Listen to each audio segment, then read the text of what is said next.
திருச்செந்தூர் முருகன் ஆசியோடு அனைவருக்கும் இனிய வணக்கம். இன்றைக்கி நம்ம பார்க்கக்கூடிய ஒரு காணொளி ரொம்ப அற்புதமான ஒரு காணொளி.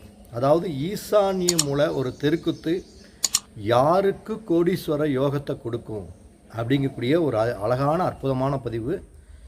இந்த ஈசானிய மூலையுடைய தெருக்குத்தோடைய ப்ளஸ் என்ன மைனஸ் என்ன, இது ஒரு விழிப்புணர்வு சார்ந்த ஒரு வாஸ்து வீடியோ. முழுமையாக பாருங்கள், ஸ்கிப் பண்ணாமல் பாருங்கள். இது ரீசண்டாக நான் அந்த ஒரு 10 நாளைக்கு முன்னாடி சென்னையில் வாஸ்து பார்த்த ஒரு வீட்டோடைய இடத்துடைய அமைப்புகளை தான் இப்போ உங்களுக்கு வீடியோவாக நான் அப்டேட் பண்ணுறேன். அந்த இடம் எப்படி இருந்தது, அந்த இடத்துல அவங்க வீடு கட்டுறதுக்கு பலவிதமான கனவு கோட்டை கட்டியிருந்தாங்க. நம்ம அந்த கனவு கோட்டையை சரிப்படி கொடுத்தோமா, இல்லை அந்த கனவு கோட்டை அந்த இடத்த தகர்த்து எரிஞ்சிருச்சா அப்படிங்கக்கூடிய ரொம்ப அற்புதமான ஒரு சூப்பரான பதிவு. அவங்க பாணியில் இந்த வீட்டை கட்டியிருந்தாங்கன்னா நிச்சயம் பல விதத்தில் கஷ்டப்பட்டுருப்பாங்க. அது எப்படிங்கிறது நீங்கள் பாருங்கள். இப்போ முதல்ல ஈசானிய தெருக்குத்து அப்படின்னு நம்ம போட்டிருக்கிறோம். அது ஈசானிய தெருக்குத்துன்னு உங்களுக்கு முதல்ல என்னன்னு தெரியணும். நல்லா பாருங்கள். ஒரு இடத்த போடுறேன், அந்த அங்கே இருந்த இடத்தையே நான் உங்களுக்கு போடுறேன். அந்த இடம் பார்த்தீங்கன்னா 60க்கு 40 ஃப்ளாட்டு, 60க்கு 40 ஃப்ளாட்டு. இதில் நான் திசையை போட்டுறேன், இங்கே பார்த்துக்குங்க. வடக்கு, தெற்கு, கிழக்கு, மேற்கு. இதுதான் இந்த இடத்துடைய மேலே பார்த்துக்குங்க. வடக்கு, கீழே தெற்கு, இந்த இடத்த கிழக்கு, இங்கே மேற்கு. இப்போ நம்ம என்ன பற்றி பேசுகிறோம்? ஈசானிய தெருக்குத்தை பற்றி பேசுகிறோம். இதில் நீங்கள் நல்லா புரிஞ்சுக்கணும். ஈசானியம் ஃப்ளாட் அப்படின்னா ஒரு ஃப்ளாட்டுக்கு வடக்கு பக்கமும் கிழக்கு பக்கமும் தெரு இருந்தால் அதுக்கு பேர் ஈசானிய ஃப்ளாட்டுன்னு பேர். அதை நீங்கள் நல்லா புரிஞ்சுக்கணும். அப்போ நீங்கள் நல்லா பாருங்கள். இப்படி ஒரு ரோடு இருந்தாலும் சரி, இப்படி ஒரு ரோடு இப்படி வந்தாலும் சரி, இதுதான் ஈசானிய ஃப்ளாட்டுன்னு அர்த்தம்.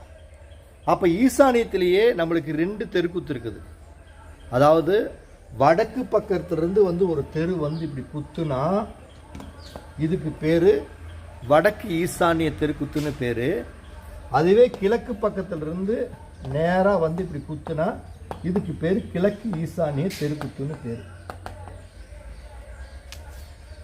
இதுதான் நம்ம அங்கே பார்த்த ஒரு விஷயம். அப்போ இந்த இடத்துல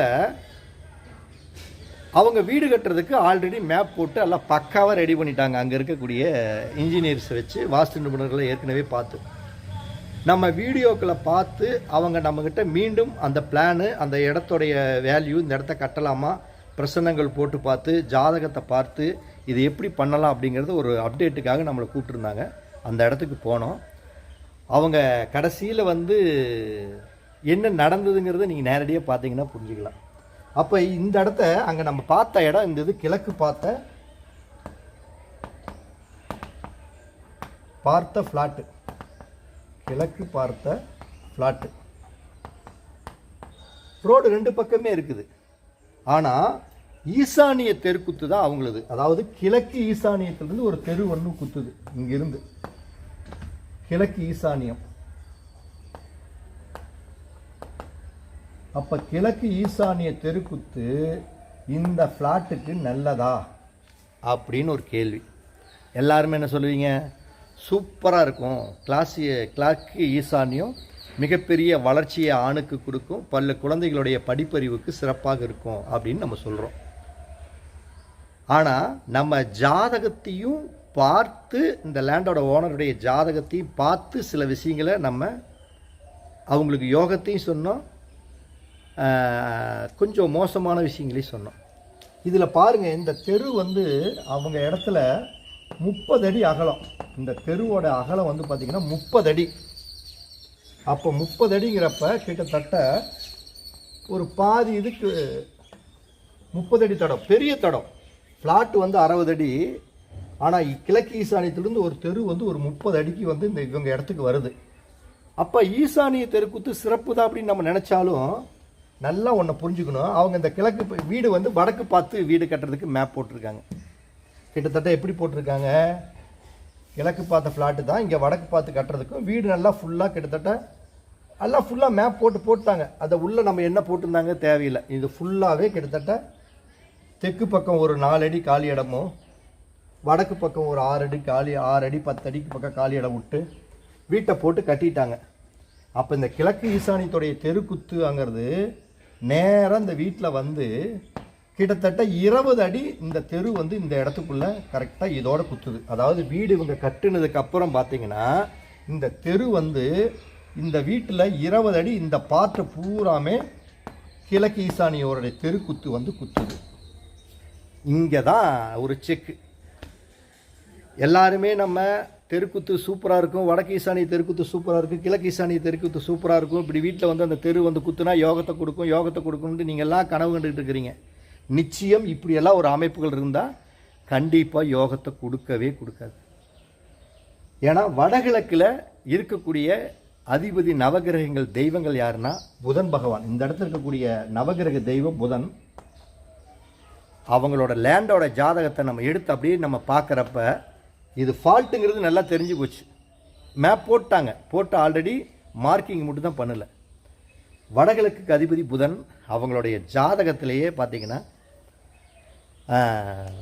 கரெக்டாக தனுசு லக்னம், புதன் பாதகாதிபதி தான், கரெக்டாக 7ஆம் இடத்துலையே ஆட்சி பெற்றிருக்குது. அப்போ இந்த வீட்டை சப்போஸ் அவங்க கட்டியிருந்தா அவங்களோட நிலைமை என்ன தெரியுங்களா? அவங்க மிகப்பெரிய ஒரு பிஸ்னஸ் பண்ணிகிட்ருக்காங்க, நல்ல பார்ட்னர் போட்டு கிட்டத்தட்ட ஒரு 5-6 பேர்த்துக்குள்ளே இருக்குது. இது வரைக்கும் எந்த சரிவுகளும் சந்திக்கலையா? நிச்சயமாக இந்த வீட்டை கட்டியிருந்தாங்கன்னா அவங்க பார்ட்னர்ஸுக்குள்ளே மிகப்பெரிய ஒரு பிரச்சனை வந்திருக்கும். அதன் மூலம் அவங்க நிறைய வருத்தத்தை அனுபவிச்சிருக்கணும். இல்லை பார்ட்னர் நிச்சயம் இந்த வீடு கட்டினதுக்கப்புறம் ஏமாற்றிருப்பாங்க. குழந்தைகளுடைய அறிவு படிப்பு சார்ந்த விஷயங்களில் மிகப்பெரிய பலத்தை அவங்க நிச்சயமாக பாதிக்கப்பட்டிருப்பாங்க. அதே மாதிரி கணவன் மனைவி இருவருக்குள்ளே இருக்கக்கூடிய உறவுகளில் அவங்க நிறைய விரிசல்களை சந்திச்சிருப்பாங்க. மொத்தத்தில் இப்படி கிழக்கு ஈசானியம் உச்சப்பகுதியாக இருந்தாலும் அந்த தெரு வந்து கரெக்டாக இவங்களுடைய இடத்துல கிட்டத்தட்ட 20 அடி இடத்துல குத்துது. இப்படி குத்துனா இது மிகப்பெரிய மைனஸ். நல்லா புரிஞ்சுக்கணும். இப்படி இருந்தால் கோடீஸ்வர யோகத்தை கொடுக்குமா? எவ்வளோ பெரிய கோடீஸ்வரனாக இருந்தாலும் கிழக்கு ஈசானிய தெரு வந்து குத்துனாலும் வீட்டை வந்து குத்துற மாதிரி போட்டு இதுக்குள்ளே இப்படி வீட்டை கட்டிட்டாங்கன்னா எவ்வளோ பெரிய கோடீஸ்வரராக இருந்தாலும் நிச்சயம் குடிசைக்கு வரக்கூடிய சூழ்நிலைகள் கொடுத்துரும்.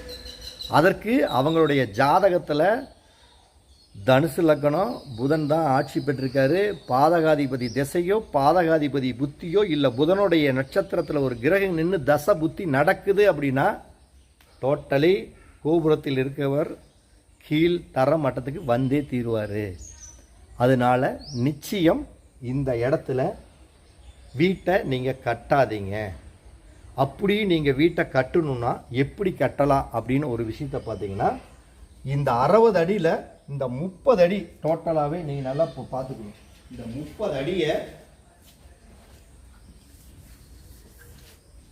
டோட்டலாக இந்த மேப்பில் 30 அடிக்கு வந்து இந்த தெரு வந்து இப்படி குத்துது. இந்த 30 அடி நேராக எல்லாம் கார்டன், இது மாதிரி செடி கார்டன், ஸ்விம்மிங் பூல் இது மாதிரி ஏதாச்சும் வச்சுக்கிட்டு இருக்கிற இந்த 30 அடிக்குள்ளே தான் இந்த ஃப்ளாட்டுக்குள்ளே தான் வீட்டை கட்டணும். இப்படி வீடு கட்டினாங்கன்னா அவங்க நிச்சயம் கண்டிப்பாக நல்ல செல்வ செழிப்போடு கோடீஸ்வர யோகத்தோடு வாழக்கூடிய சூழ்நிலையை கொடுக்கும். அதை விட்டுட்டு இந்த தடை வர்ற நேரம் தூக்கி கட்டிட்டாங்கன்னா சோழி சுத்தம். நம்ம இதெல்லாம் பண்ணி அவங்க மேப் போட்டு அவங்க ஒரு கனவு திட்டத்தோடு இருக்கிறப்ப நம்ம போய் இப்படியெல்லாம் நீங்கள் கட்டக்கூடாது, இப்படி கட்டினீங்கன்னா இதுதான் பிரச்சனை அப்படின்னு அவங்க சொன்ன உடனே நம்ம மேலே அவங்களுக்கு ஒரு வருத்தம். கம்முன்னு இவரை கூப்பிடாமையே இருந்திருக்கலாமோ அப்படின்னு. கூப்பிடாமல் இருந்திருந்தால் எனக்கு நட்டம் கிடையாது. நிச்சயம் உங்களுக்கு தான் மிகப்பெரிய ஒரு மைனஸ். நான் ஒரே விஷயம் அவங்கக்கிட்ட சொன்னேன். நல்ல விஷயம் தெரிஞ்ச, நல்ல ஜோதிடம் தெரிந்த நல்ல குருமார்கள் நிறைய இருக்கிறாங்க. இந்த சாஸ்திரம் தெரிஞ்சவங்க யாரையாச்சும் கூட்டிகிட்டு வந்து இப்படி வந்து கட்டலான்னு நீங்கள் சொல்லுங்கள். சொல்லிட்டீங்க அப்படின்னா நான் காசு உங்களுக்கு நான் வேண்டாம், நீங்கள் என்னோடய தச்சனை கொடுக்க வேண்டாம், நான் கிளம்புறேன். நீங்கள் கேட்டுட்டு நான் சொன்னது சரி அப்படின்னா நாளைக்கு என்னோடய அக்கௌண்ட்டில் தட்சணையை போட்டுவிடுங்க. இல்லைன்னா தப்புனா என்னுடைய தட்சணையை நீங்கள் போடாதீங்க அப்படின்னு சொல்லிவிட்டு பணம் வாங்கலை. வந்துட்டேன். வந்து ஒரு அடுத்த நாள் காலையில் என் அக்கௌண்ட்டுக்கு 20,000 ரூபா பணம் அக்கௌண்ட்டுக்கு வந்துடுச்சு. அவங்க சென்னையிலேயே, பேர் யாருன்னு தெரியும் எனக்கு, ஆனால் நான் சொல்ல விரும்பலை. அவங்கள கூட்டிகிட்டு வந்து மேப்பெல்லாம் எதுவுமே போடல, வீடு எப்படி கட்டலாம் எதுவுமே அவங்க கொஸ்டின் வந்து என்ன, ஈசானியத்துலேருந்து வந்து தெரு ஒன்று குத்துது, வீடு ஃபுல்லாக நான் இப்படி கட்டலான்னு இருக்கிறேன், இப்படி கட்டலாமா கட்டக்கூடாதா என்ன பிரச்சனைன்னு கேட்டிருக்காங்க. அவங்களும் அதே மாதிரி வந்து இப்படி இந்த இடத்துல வந்து தெரு வந்து குத்துனா அது யோகம்தான், ஆனால் வீடாக இருக்கக்கூடாது, கார்டனாக இருக்கணும், இப்படி தான் இருக்கணும், அவங்க சொன்னது கரெக்டு தான் அப்படின்னு அவங்க சொன்னதுக்கப்புறம் என் அக்கௌண்ட்டில் பணம் 20,000 ரூபாய் போட்டு விட்டாங்க, வந்துருச்சு. இப்போ ஏன் நம்ம இதை வந்து உங்கள்கிட்ட நான் பேசுகிறேன் அப்படின்னா, எல்லாருமே இந்த ஜோதிடம் வாஸ்து அப்படிங்கக்கூடிய ஒரு விஷயங்களில் ஈசானிய தெருக்குத்து நல்லது, வடக்கு ஈசானிய தெருக்குத்து நல்லது, எல்லா தெருக்குத்தும் நல்லது அப்படின்னா எல்லா தெருக்குத்தும் நன்மை தரக்கூடிய தெருக்குத்துகள் இருக்குது. ஆனால் அது வந்து உங்கள் வீட்டில் இடிக்காத அளவுக்கு நம்ம பார்த்துக்கணும் ஒரு விஷயம். அப்படியெல்லாம் இருந்தது அப்படின்னா நிச்சயம் நம்முடைய வாழ்க்கை ஃபெயிலியர் தான் ஆகும். இது நான் நடைமுறையில் இன்றைக்கி நேரத்தில் சும்மா ஒரு 1.5 வருஷத்துக்கு முன்னாடி நான் வாஸ்து பார்க்க வந்துட்டு லாரி ஓட்டிகிட்டு இருந்துட்டு, பஸ் ஓட்டிகிட்டு இருந்துட்டு, இல்லை கண்டக்டராக இருந்துக்கிட்டு, திடீர்னு வந்து ஒரு மீடியாவுக்குள்ளே வந்து உள்ளே பூந்துக்கிட்டு நான் வந்து வாஸ்து அப்படி சொல்கிறேன் இப்படி சொல்கிறேன் அப்படின்னு இந்த 2 வருஷத்துக்குள்ளே 3 வருஷத்துக்குள்ளே வந்த அனுபவம் இல்லை. குறைஞ்சபட்சம் கிட்டத்தட்ட 32 வருடம் 33 வருடத்துக்கு மேலே ஆயிடுச்சு. கிட்டத்தட்ட 1000-1500க்கு மேலே ஒரு வீட்டுகளுக்கு மேப் போட்டு கொடுத்து வாஸ்து பார்த்து அதனுடைய அடிப்படை தத்துவம் என்ன, நல்லா இருக்கிறாங்களா, அவங்க தோத்துட்டாங்களா, இல்லை நம்ம போட்டு கொடுத்தவங்க ஜெயிச்சிட்டாங்களா அப்படின்னு அவங்கள பல ஏங்கிளில் பார்த்துட்டு தான் நம்ம இந்த விஷயத்துக்கே உள்ள ஃபீல்டுக்குள்ளே இறங்கி பேசிகிட்டு இருக்கிறோம். அப்போ நீங்கள் தயவுசெய்து ஒரு வீடியோவை பார்க்குறீங்க, வேறு யாராச்சும் வாஸ்து வீடியோ போடுறாங்கன்னா ஒரு நிமிஷம் அந்த பேசுகிறவங்களுடைய உங்களுக்கு அது அட்ராக்ஷன் பண்ணுற மாதிரி பேசலாம், உங்களை மனசு கவர்ற மாதிரி பேசலாம். ஆனால் அவங்க அந்த ஃபீல்டில் எத்தனை வருஷம் அனுபவத்தில் இருந்தாங்க, அவங்களுடைய ஒரு பொழப்புக்கு எடுத்து அவங்க என்ன தான் பண்ணினாங்க, எங்கே இருந்தாங்க, எத்தனை வருஷமாக அந்த ஃபீல்டில் இருக்கிறாங்க அப்படிங்கிறது கொஞ்சம் உள்ளே போய் பார்த்துட்டு நீங்கள் அதுக்கப்புறம் வந்து இந்த ஃபீல்டில் வந்து இறங்குனீங்கன்னா இந்த வாஸ்தோடைய உண்மைத்தன்மை என்னன்னு தெரியும். அப்போ வாஸ்தாக இருக்கட்டும் ஜோதிடமாக இருக்கட்டும், முதல்ல அவங்க அனுபவங்கள் தான் ரொம்ப பெருசு. அந்த அனுபவத்தில் அவங்க எத்தனை வருஷம் இருந்திருக்காங்க, அவங்க எத்தனை நடைமுறையை பார்த்துருப்பாங்க, அதை வச்சு தான் நம்ம முழுச பண்ணணும். சும்மா வந்து உங்களோட மனசு ஜொலிக்கிற மாதிரி, உங்களுக்கு அழகு காட்டுற மாதிரி, இப்படியெல்லாம் இருந்தால் சூப்பரு, இப்படி இருந்தால் சூப்பர் அப்படின்ட்டு ஒரு ஜாலங்கள் உங்களுக்கு பிடிச்ச மாதிரி பேசுகிறது வாஸ்து கிடையாது. பஞ்சபூதங்களுக்கு தன்மைக்கு தகுந்தாற் போல் பேசுவது தான் வாஸ்து. அப்போ அவங்கக்கிட்ட சொல்லி என் அக்கௌண்ட்டில் பணத்தையும் போட்டாங்க. இனிமேல் நீங்கள் வீடு கட்டக்கூடியவங்க யாராக இருந்தாலும், நிறைய பேர் வந்து எங்கிட்டே ஃபோன் பண்ணி கேட்குறாங்க, இது மாதிரி ஈசானி தெருக்குத்து நல்லதுங்கிறாங்க, வீட்டை கட்டலாமான்னு. இப்படியெல்லாம் இருந்தால் தயவுசெய்து இந்த 30 அடிக்குள்ளேயே நீங்கள் வீட்டை கட்டிக்குங்க. இந்த இடமெல்லாம் வெறும் கார்டன் மாதிரி வச்சு விட்ருங்க. இதுதான் வாஸ்துவின் உண்மைத்தன்மை. வடகிழக்கு அப்படிங்கக்கூடிய ஈசானியத்துடைய ப்ளஸ் ஆர் மைனஸ் இதுதான். இப்படி இந்த 30 அடி மொத்தம் 30 அடி தெருக்குத்து வருதுன்னா மிச்சம் இருக்கக்கூடிய 30 அடியில் நீங்கள் வீட்டை கட்டினீங்கன்னா அது அனைத்துமே உங்களுக்கு ஒரு ப்ளஸ் கோடீஸ்வர யோகத்தை கொடுக்கும். அப்படி இல்லை நான் இப்படித்தான் கட்டுவேன், இந்த தெரு வந்து நன்மை தேவைக்கூடிய தெருக்குத்து தான் அப்படின்னு கட்டினீங்கன்னா அதெல்லாமே மைனஸ் தான். குடிசையில் உட்காரக்கூடிய சூழ்நிலைக்கு வந்துடுவீங்க. ஏன்னா வாஸ்து ஜோதிடம் இதெல்லாம் உண்மை.